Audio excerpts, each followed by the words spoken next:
और लास्ट में मैंने ये 4 सेंटेंसेस दिए थे और इसको पूरा कंप्लीट मैंने एक्सप्लेन किया था कि वाई और वाई नॉट के बाद बेयर इन्फिनेटिव यूज होता है। बेयर इन्फिनेटिव क्या होता है? टू प्लस वर्ब का बेस फॉर्म से टू हटा दे तो खाली जो बेस फॉर्म बचा है वो बेयर इन्फिनेटिव है। फिर मैंने समझाया था कांट हेल्प के बाद अगर बट दिखे तो उसके बाद बेयर इन्फिनेटिव आएगा, लेकिन कांट हेल्प के बाद बट नहीं दिखाई दिया तो जेरेंड आएगा। और दोनों का मीनिंग सेम होता है कि रोक नहीं पाया, उसके बाद जो वर्ब है उसको करने से रोक नहीं पाया। चलो अब मैं आगे कर रही हूँ 4 के बाद अब मैं सेंटेंस नंबर 5 पे चल रही हूँ। ऐसे ही 4 सेंटेंस करके आगे हम लोग ये चैप्टर खत्म कर लेंगे।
पॉइंट 2.8 देखो सबसे पहले,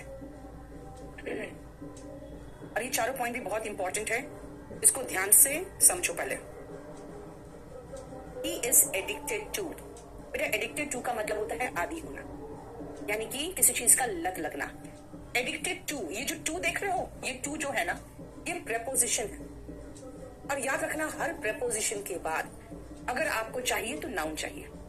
नाउन के बदले में प्रोनाउन भी आ सकता है, लेकिन मैं कहूंगी ना मुझे वर्ब लगाना, कहोगे वर्ब तो बिल्कुल पॉसिबल नहीं, क्योंकि नाउन के बदले में मैक्सिमम प्रोनाउन लगा सकते हो।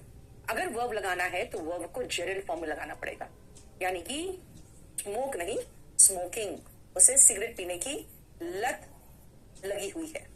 He is addicted to smoking। अब कहोगे टू के बाद तो आप वर्ब का बेस फॉर्म सिखा रहे थे अभी तक, तो इन्फिनेटिव में आप कह रहे हो टू के बाद जेरेंड आएगा। टू के बाद वर्ब का बेस फॉर्म आता है, अगर वो इन्फिनेटिव का पार्ट है तो। अगर टू प्रेपोजिशन है, याद रखना टू हो या कोई भी हो, यानी all prepositions are followed by, मैंने क्या कहा, नाउन। नाउन के प्लेस पे क्या आ सकता है, प्रोनाउन। और अगर ये दोनों में से कोई नहीं है तो जेरेंड भी तो नाउन ही है। नाउन नहीं तो प्रोनाउन, नहीं तो जेरेंड, तीनों में से कोई एक आएगा, ठीक है, क्योंकि नाउन के प्लेस पे प्रोनाउन आ सकता है और जेरेंड क्या है, खुद ही नाउन है। तो फिर कहोगे भाई हम कैसे याद रखेंगे? एक काम करो, ऐसे ही जहां पर भी आप टू प्रेपोजिशन का काम कर रहा हो, जहां पर भी टू प्रेपोजिशन का काम कर रहा है, जैसे यहां पर यूज टू, ये भी एक फ्रेजल वर्ब है जो प्रेपोजिशन टू में एंड कर रहा है। हर जगह पे आप जेरेंड लगा के छोड़ो। तो हम क्यों ना कुछ कॉमन फ्रेजेस देख ले जिससे आपको क्वेश्चंस आते हैं और जनरली दिखते हैं, जैसे यूज टू, जैसे look forward to, addicted to, prone to, in addition to, with a view to. ठीक है, तो चलो हम एक काम करते हैं, 5 और 6, इनफैक्ट 7 भी उसी में इंक्लूड करते हैं। 5, 6 and 7। Certain phrases that end into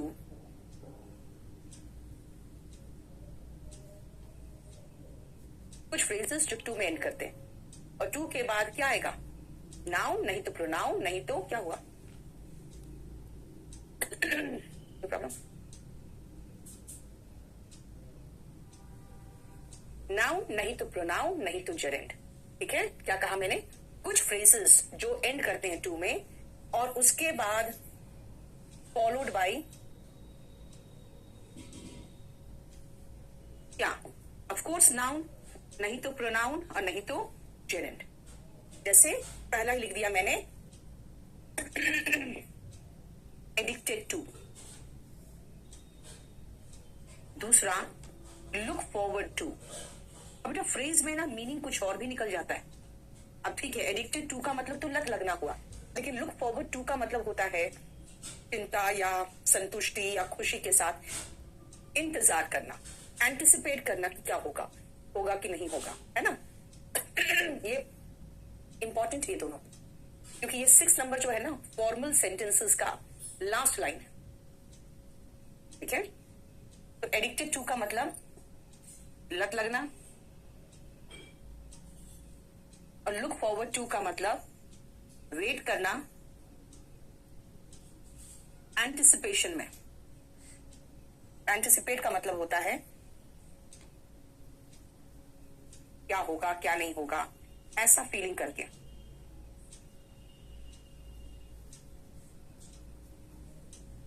और आदर्श हो क्या बेटा, आपका बहुत सारा लोडेड है। और देखो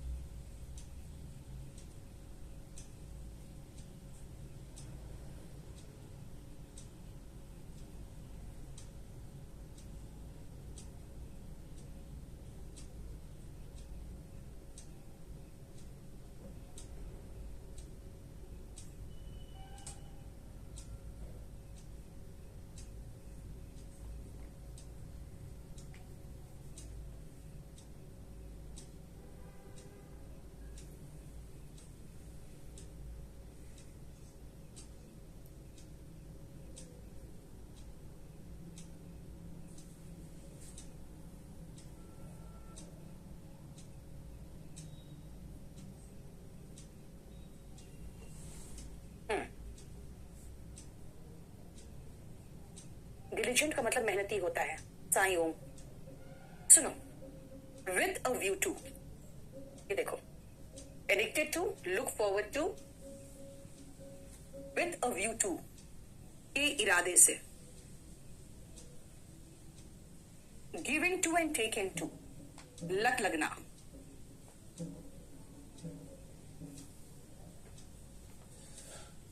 प्रोन टू, संभावित, ऑब्जेक्ट टू, के इरादे से,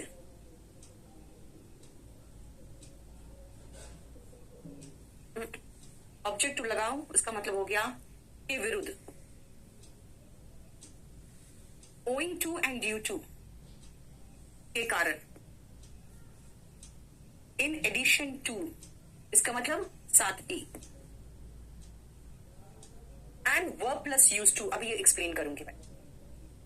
इन सब के बाद आप कहोगे मैम ये सब तो टू में ही खत्म हो रहा है ना, आप कुछ फॉर और अलोंग और ऑन ये सब क्यों नहीं लगा रहे हो बेटा। सबके साथ जेरेंड आएगा, सबके बाद नाउन या प्रोनाउन या जेरेंड आएगा। कोई भी प्रपोजिशन लगा दो, for, to, into, after, before, सबके साथ आएगा जेरेंड, नाउन या प्रोनाउन। मैं जानबूझकर वही इस्तेमाल कर रही हूँ जो टू में खत्म हो रहा है, क्योंकि आपको याद रहता है कि टू के बाद क्या आता है, वर्ब का base form.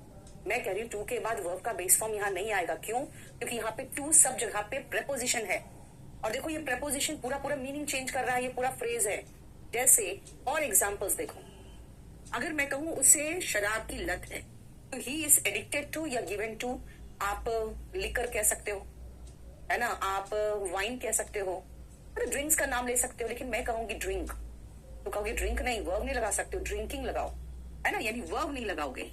He is given to लगा दे या टेकन टू लगा दे, ड्रिंक नहीं, अब ड्रिंकिंग। यानी इसके बाद या तो नाउन लगाओगे या तो प्रोनाउन, अगर वर्ब लगाओगे तो जेरन करोगे। जैसे अगर मैं कहूं जब आप नर्वस होते हो तो गलती करने की संभावना ज्यादा हो जाती है. You are prone to make mistake. मत लिखना मेकिंग मिस्टेक्स.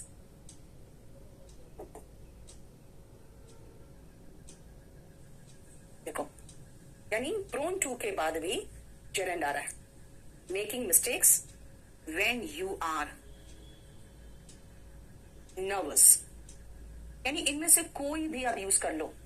टू के बाद वर्ब का आईएनजी फॉर्म आएगा क्योंकि यहां पे टू प्रेपोजिशन है और हर प्रेपोजिशन के बाद वर्ब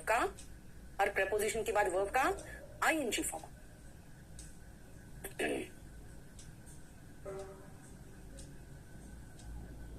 ठीक है, बोलो कोई प्रॉब्लम. नेक्स्ट आओ. देखो जरा, अब आओ 7th में. मैंने कहा गॉट यूज टू और इसका एक्सप्लेनेशन में मैंने कहा है कि देखो वर्ब यूज टू, लेकिन मैंने कहा था इसको डिटेल में समझाऊं.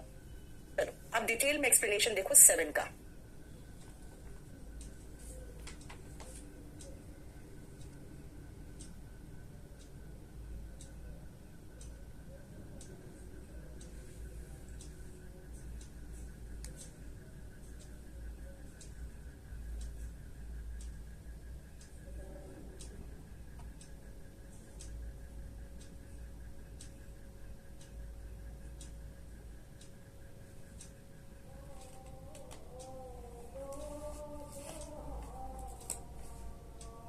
ये दोनों देखो पहले.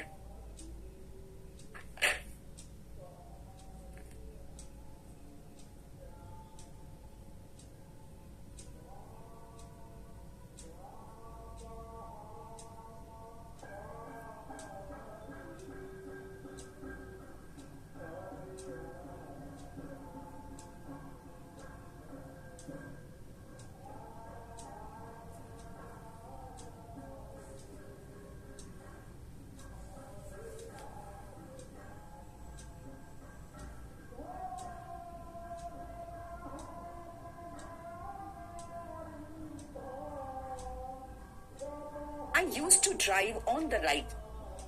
Okay, रुद्र, हैप्पी बर्थडे बेटा. आदर्श पटेल पे करा दूं कि रुक जाओ, काहे हड़बड़ा रहे हो. इसका मतलब है मैं दाहिनी तरफ गाड़ी चलाया करती थी, अब नहीं चलाती हूं.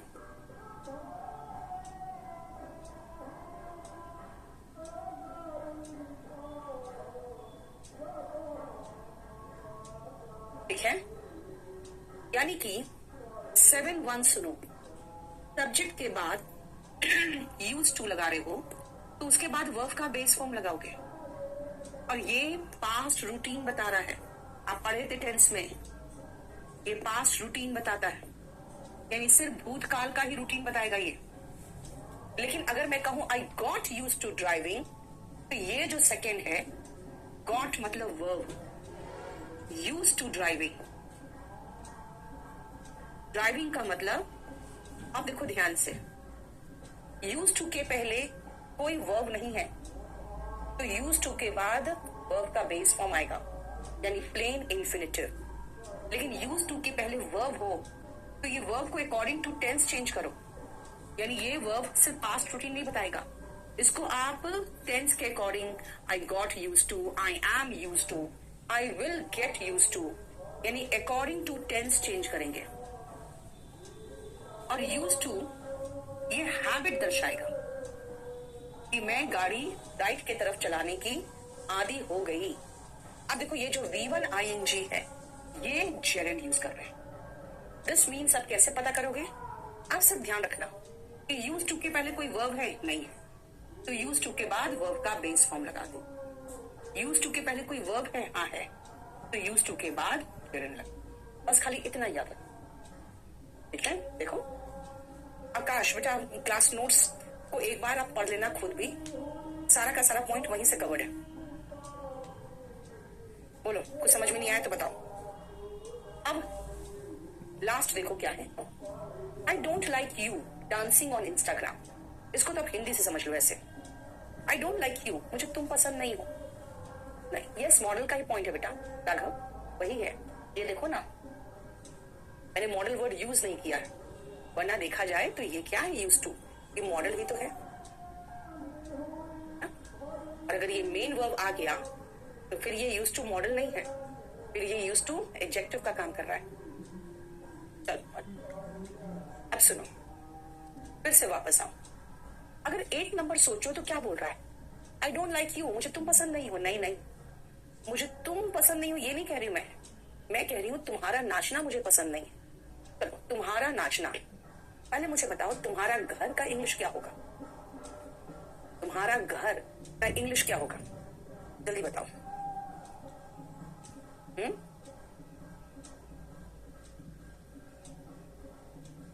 Divyanshu Singh, thank you so much बेटा। बोलो। Very good Muskan. Your house, Raghav, very good. तुम्हारा घर, योर हाउस, तो तुम्हारा नाचना योर डांसिंग होगा ना, नहीं, डांसिंग के कारण योर आएगा। अब सुनो ध्यान से कैसे। डांसिंग नाउन है, नाउन है, और नाउन के पहले बेटा आप पजेसिव एडजेक्टिव ही तो लगाओगे। तुम्हारा घर, योर हाउस, तो तुम्हारा नाचना योर डांसिंग होगा। यानी अगर 8 नंबर हम आपको समझाएं, 8 नंबर का एक्सप्लेनेशन, तो 1 का एक्सप्लेनेशन ऐसे होगा कि पजेसिव एडजेक्टिव, अब पजेसिव एडजेक्टिव कौन कौन सा होता है, जो पोजेशन बताता है, your, his, my, our, their, its, her, यही है possessive adjective. Possessive adjective is needed, comes before, किसके पहले आएगा, noun और gerund। राजीव लाल, मोस्ट वेलकम बेटा।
चलो चलो, एक सेंटेंस और देती हूँ आपको, ये 8 नंबर का ही एक सेंटेंस और देती हूँ। आप जरा हिंदी को ट्रांसलेट करके इंग्लिश बताना तो।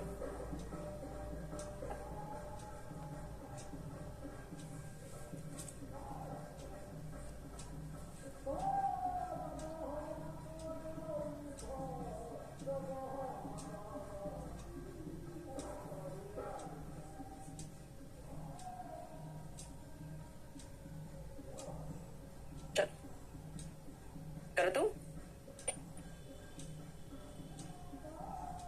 राजीव, मोस्ट वेलकम बेटा। मैं ऐसे भी सबसे मिलती हूँ। इनक्रेडिबल का मतलब होता है इतना आश्चर्यजनक जिस पर विश्वास ना हो। चलो जल्दी से करो तो फटाफट।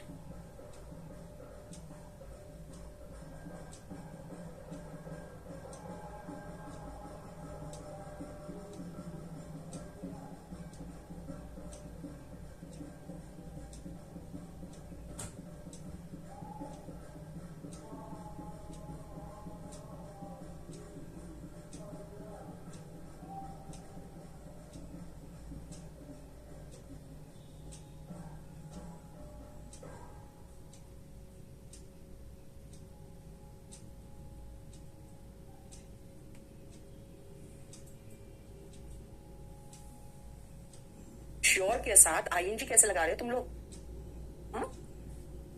आई एम श्योर ऑफ, किसका? मेरे पास करने को लेकर, माई पासिंग द एग्जाम। मैं कहूंगी उस लड़के के पास करने को लेकर मैं श्योर हूं, I am sure of his passing the exam. कोई लड़की को लेकर मैं श्योर हूं पास करने का, और पासिंग द एग्जाम, है ना? डिपेंड करता है आप किसकी बात कर रहे हैं। मेरे पास करने को लेकर श्योर हूं, I am sure of passing the exam, ये भी चलेगा। लेकिन अगर मेरे पासिंग के एग्जाम की बात कर रही हूं तो मैं माई पासिंग द एग्जाम, मैं उसके एग्जाम पास करने को लेकर श्योर हूं। अगर मैं उसके लिख दे रही हूं यहां पे, तो कोई लड़का है तो हिज, कोई लड़की होगी तो हर। देखो क्लियर, समझ में आया? क्योंकि हिज और हर, जेरेंड के पहले हिज, हर, माई, योर, ये सब आना चाहिए। फाइन।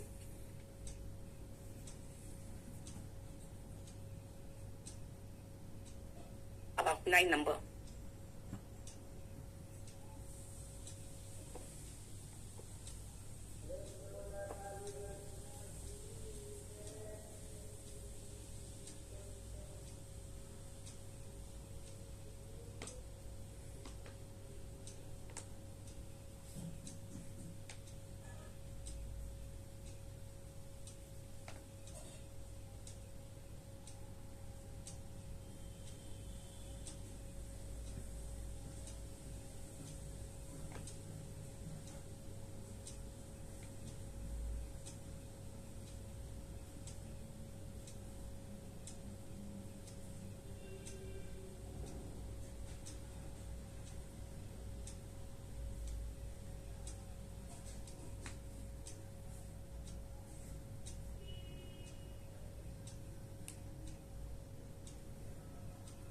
देखो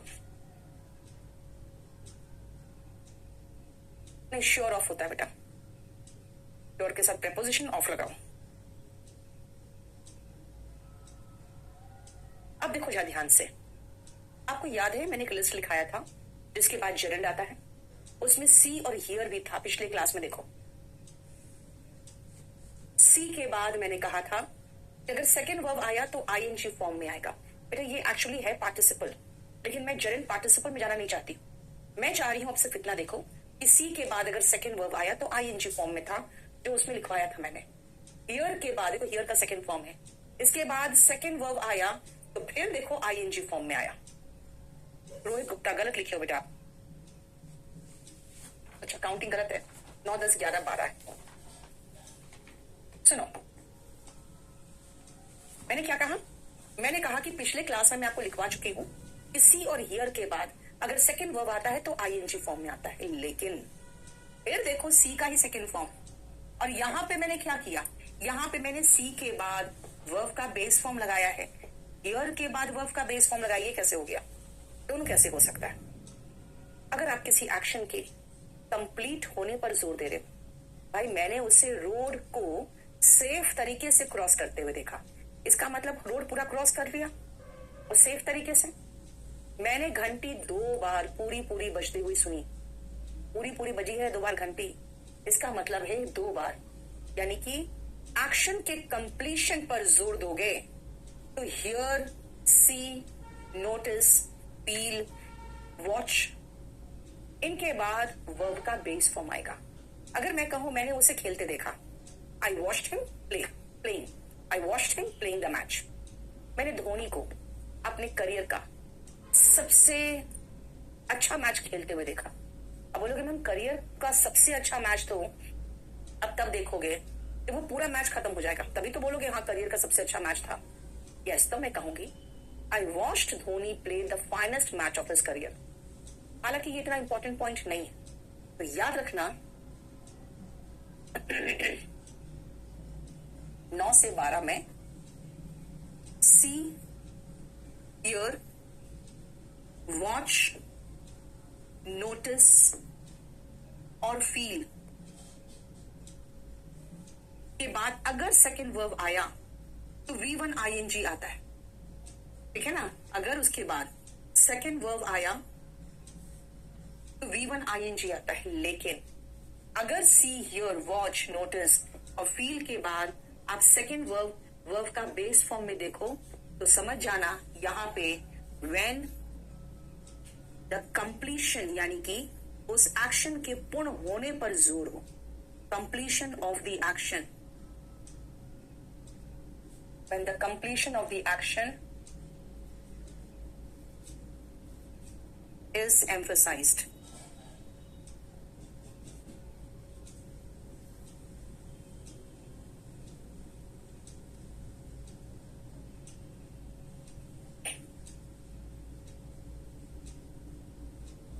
ठीक है, जब कंप्लीशन ऑफ एक्शन एम्फोसाइज्ड है तो वर्ब का बेस फॉर्म, नहीं तो वर्ब का आईएनजी फॉर्म लगाओ.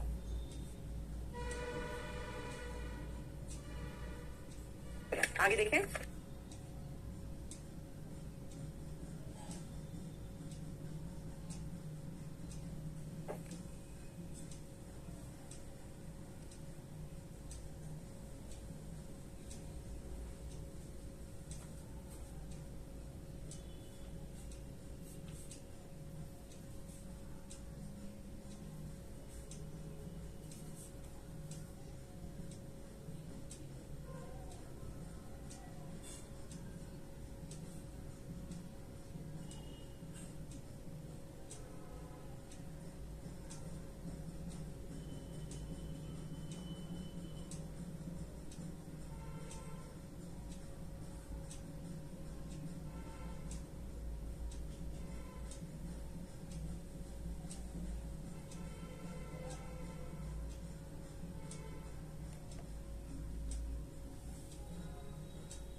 चलो देखो, he has no bed to sleep in. सबसे पहले इसमें देखो बेड नाउन है, इसके बाद इसी से रिलेटेड एक इंफिनिटिव आ रहा है, राइट? तो फिर क्या करें, ऐसा प्रेपोजिशन लगाओ जो सूट करे वहां पे. जैसे अगर मैं कहूं कोई चेयर ही नहीं है जिस पर मैं बैठ सकूं, I have no chair to sit on. ठीक है, देखो ध्यान से, do you have a chair to sit on? क्योंकि सिट किस पर करते हो, ऑन द चेयर. इसीलिए अगर प्रेपोजिशन चाहिए तो सुटेबल प्रेपोजिशन लगाना पड़ेगा. हो सकता है प्रेपोजिशन की जरूरत नहीं भी हो, लेकिन अगर चाहिए तो सुटेबल प्रेपोजिशन लगाना. 13 नंबर का एक्सप्लेनेशन सुनो. If a noun is followed by an infinitive,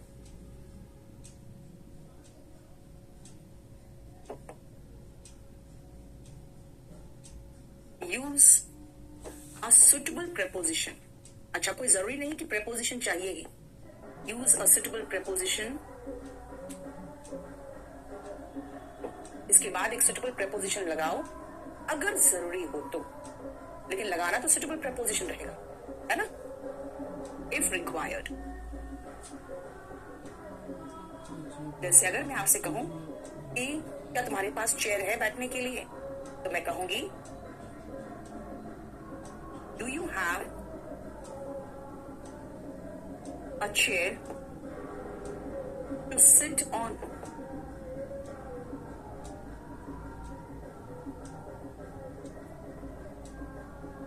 yes बेटा, अब जो लिस्ट दिया बस उसी में काफी है, उतना में ही लगाना है आपको.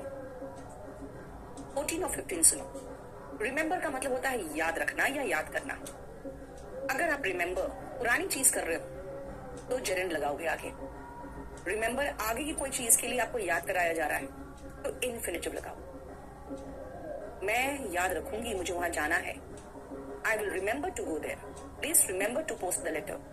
मुझे याद है मैं वहां गई थी. I remember going there. देखो,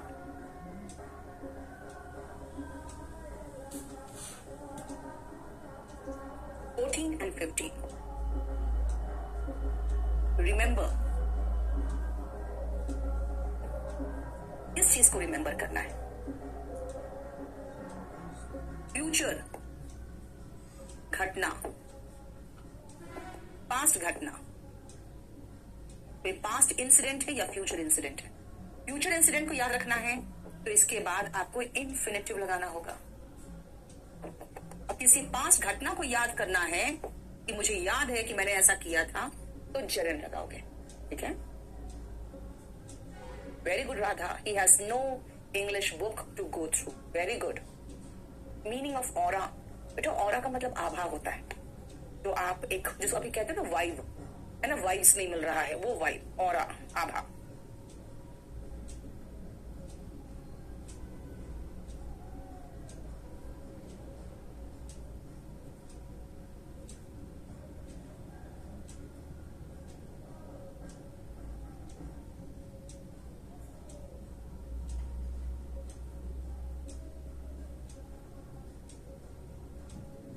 हो गया रिया? ऑफ कोर्स बेटा।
ऑफ कोर्स जीचू, बहुत ज्यादा है ये।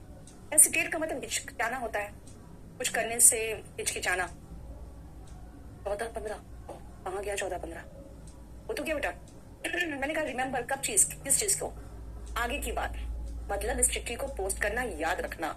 फ्यूचर की याद दिला रही हूँ आपको, इन्फिनिटिव है। देखो, अब मुझे याद है मैं अपने फादर के साथ सर्कस देखने गई थी, पास्ट की घटना। तो उसके बाद जेरेंड है, देखो यहाँ पे इन्फिनिटिव है, यहाँ पे जेरेंड है। अब आप लेट मी गो, बेटा लेट ऐसा वर्ब है जिसके बाद अगर सेकेंड वर्ब आया तो देखो गो है। गो मतलब वर्ब का बेस फॉर्म, यानी bare infinitive, plain infinitive, right?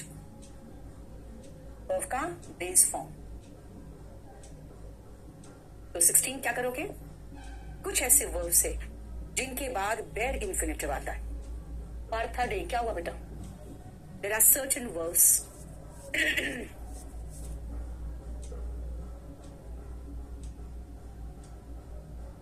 that are followed bye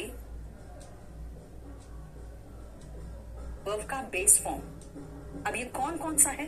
सबसे पहले इसी में आप मॉडल्स देख लेना। जब मॉडल्स पढ़ोगे, सारे मॉडल्स के बाद वर्ब का बेस फॉर्म आता है। ऑल मॉडल्स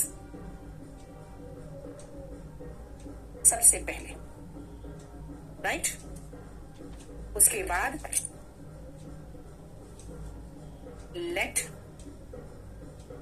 फिर उसके बाद हेल्प और मेक। लेकिन मैं कहूंगी हेल्प के बाद तो इन्फिनिटिव भी आता है, इसलिए help not important.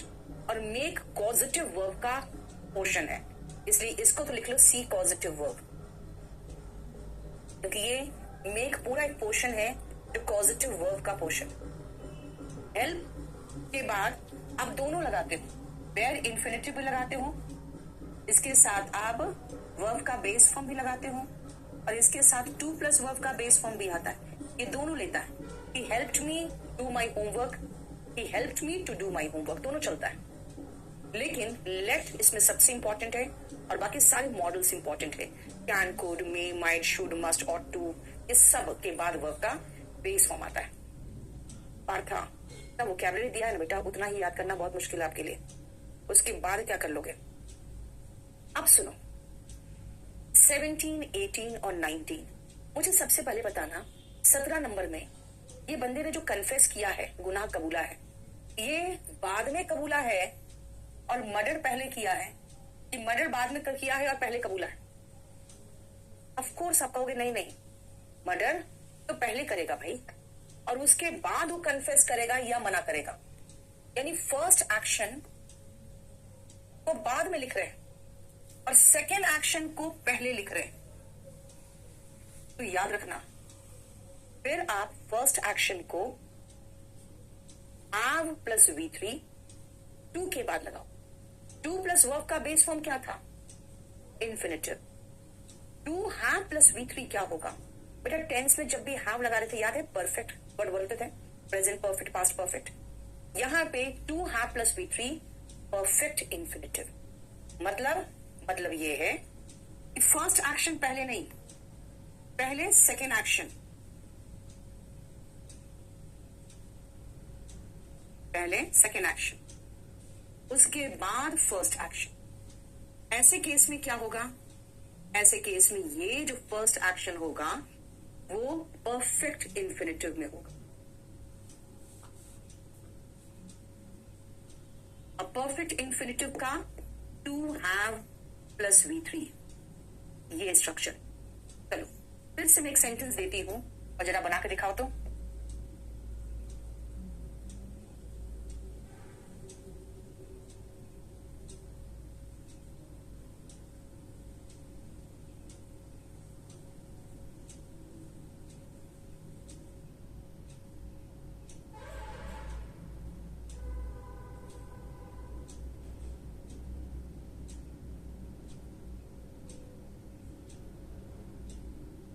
Tense use मत कर लेना,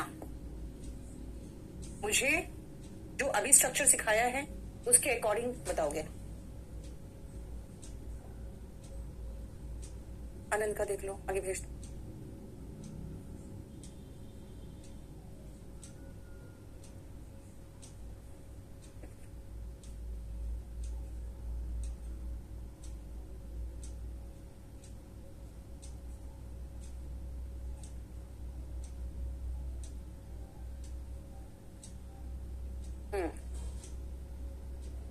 उसने ये स्वीकार किया। कि स्वीकार करना होता है एडमिट करना। बेटा एडमिट तो बाद में किया ना, पहले तो मिसगाइड किया। तो जो सेकेंड एक्शन जो बाद में दिया है वो पहले हुआ, एडमिट किया है बाद में, पहले तो मिसगाइड किया। तो टू हैव मिसगाइडेड मी,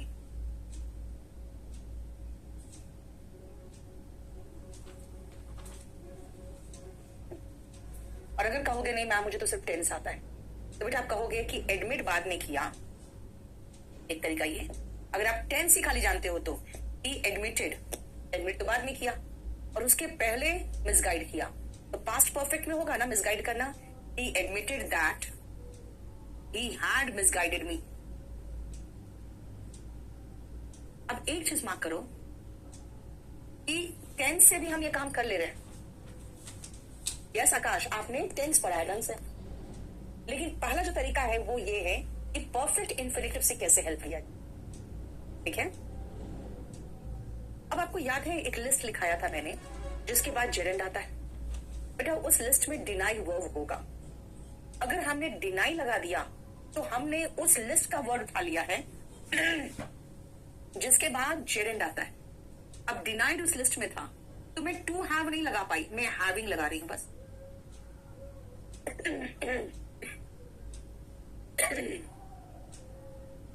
ठीक है, किसी बात की सच्चाई से खंडन करना, यानी बाकी सबके साथ तो ठीक है, हम to have plus V three लगा दे रहे हैं, लेकिन अगर डिनाई आ रहा है तो डिनाई ऐसा वर्ब है जिसके बाद जेरेंड आता है, तो टू हैव नहीं लगा पाए तो क्या लगाएंगे, हैविंग लगाएंगे। इसे खाली याद रखना कि डिनाई के बाद जेरेंड आता है।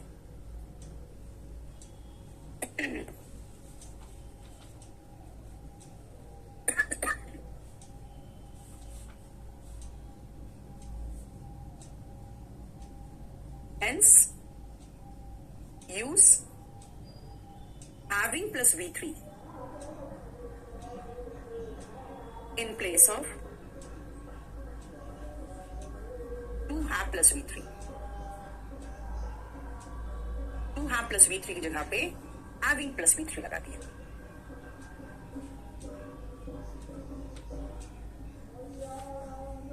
आनंद भारद्वाज, अपना नंबर दो बेटा।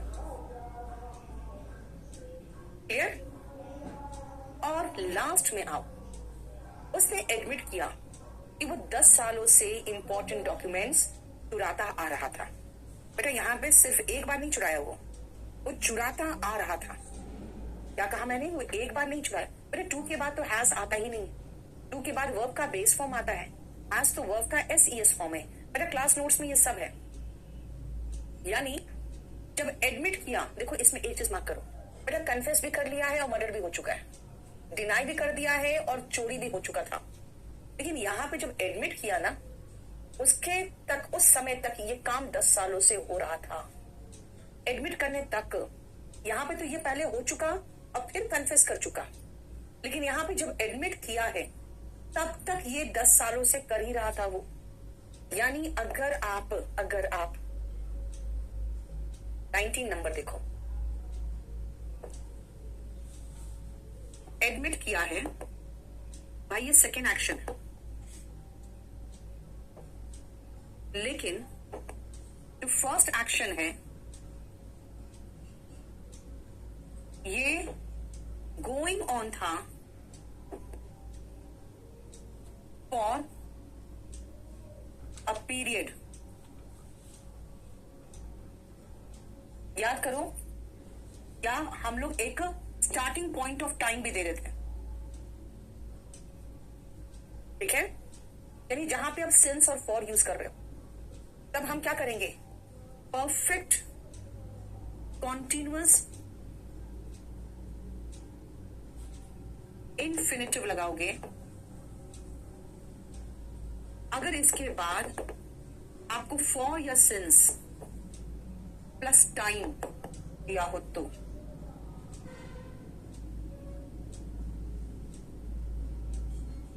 रजनीश गलत बनाया बेटा, परफेक्ट कॉन्टिन्यूअस इन्फिनिटिव लगाओगे। And what is perfect continuous infinitive? इसका स्ट्रक्चर क्या होगा, पहले तो इन्फिनिटिव है तो टू से शुरू होगा, परफेक्ट है तो हैव लगेगा, और कॉन्टिन्यूअस भी है तो बीन प्लस V1 ING।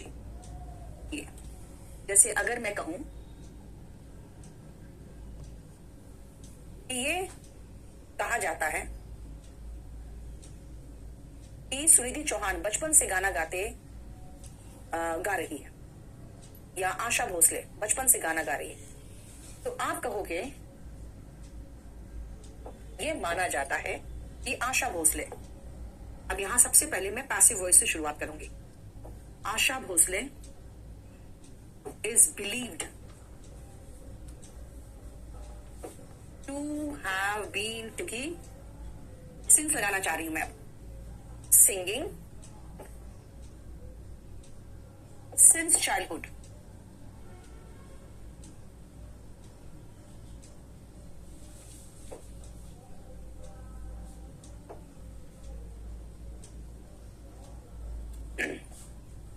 रजनांदी। बेटा स्पोकन की फीस अराउंड 1200 है ना, कुछ है स्पोकन का? हाँ 14 है, 1500 के लगभग है रजना। He accepted to have misguided me. बेटा इट हटा दो, दैट भी हटा दो।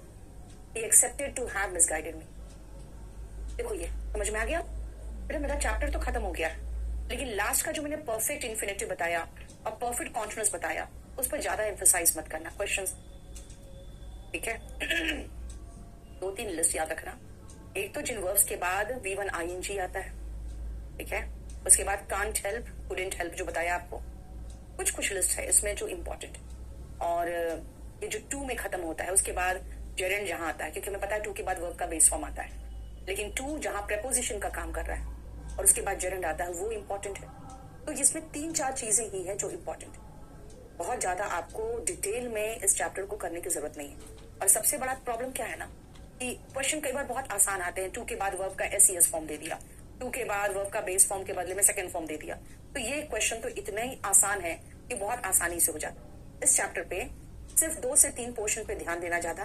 वो लिस्ट जिनके बाद V1 ING आता है, उसके बाद कांट हेल्प वाला जो प्रॉब्लम मैंने समझाया आपको, और उसके बाद 2 के बाद जो वर्ब का ING फॉर्म आता है, ठीक है? वो ये 3 लिस्ट है जहां से क्वेश्चन आते हैं। रोहित गुप्ता सेंटेंस गलत बना रहे बेटा। अभिनव KDpublication.com से चेक कर लो गाइस।